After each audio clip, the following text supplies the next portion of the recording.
জ্বালানির দাম কমায় গণপরিবহনের ভাড়ায় কোনো প্রভাব পড়েছে কিনা জানাবেন। নাফি, খুলনায় গণপরিবহনের যে ভাড়া, সে ভাড়ায় আসলে কোনো প্রভাব এখনও পর্যন্ত দৃশ্যমান হয়নি। অর্থাৎ সাধারণ মানুষের মধ্যে একটি যে স্বস্তি ফিরে এসেছে, যে জ্বালানি তেলের দাম কমায়, সেই স্বস্তির যে বাস্তবায়ন সেটি কিন্তু এখনও হয়নি। আমরা রয়েছি নগরীর একটি পেট্রোল পাম্প এলাকায়। এই এলাকাতে আমরা দেখেছি সাধারণ মানুষ কিন্তু তারা তেল নিচ্ছে। এখানে সব ধরনের জ্বালানি তেলের দাম কমায় তাদের মধ্যে ছিল সন্তুষ্টি। এবং আপনারা দেখতে পাচ্ছেন যে বিভিন্ন যারা ব্যক্তিগত পরিবহন ব্যবহার করে, তারা মোটরসাইকেল বা প্রাইভেট কার সবাই কিন্তু এসে তেল নিচ্ছে। এবং তারা যেটি বলছে যে এই দামটি কমানোর খুবই প্রয়োজন ছিল। বিশ্ববাজারের সাথে তাল মিলিয়ে সরকার যে সিদ্ধান্ত নিয়েছে, এটাই খুবই ইতিবাচক।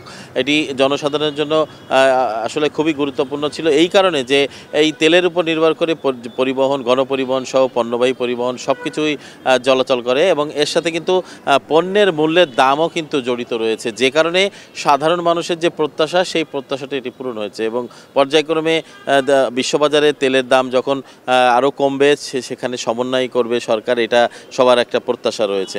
আমরা যেটি দেখেছি যে গত কয়েক বছর ধরে কিন্তু জ্বালানি তেলের দাম দফায় দফায় বৃদ্ধি পেয়েছিল, এবং সেটি কিন্তু বিভিন্ন পণ্যের উপর সেই প্রভাবটা পড়েছিল। বিশেষ করে নিত্যপণ্য যেগুলো বিভিন্ন জায়গা থেকে দেশের বিভিন্ন জায়গায় আনা নেওয়া করা হয়, সেক্ষেত্রে কিন্তু কাঁচা পণ্য বা বিভিন্ন ধরনের মাছ বা বিভিন্ন ধরনের যে উন্নয়নমূলক কর্মকাণ্ডে যেসব যন্ত্রপাতি ব্যবহার করা হয়, সব কিছুতেই এর একটি প্রভাব ছিল।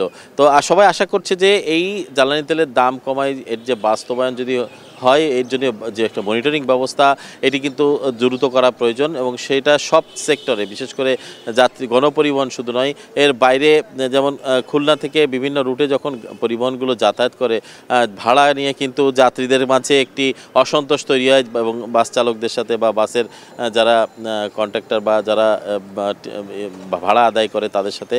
তো সেই জায়গাটায় কিন্তু বাস্তবায়নটা অত্যন্ত জরুরি, এবং সেটি সমন্বয় না করলে কিন্তু সেই আগের জায়গায় কিন্তু থাকবে সেই গণপরিবহনের যে সেবাটা।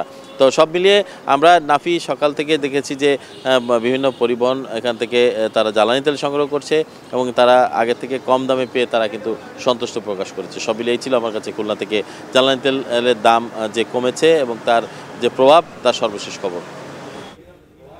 জ্বালানি তেলের দাম কমার প্রভাব কেমন পড়েছে সে খবর জানাতে খুলনা থেকে যুক্ত ছিলেন সহকর্মী তরিকুল ইসলাম।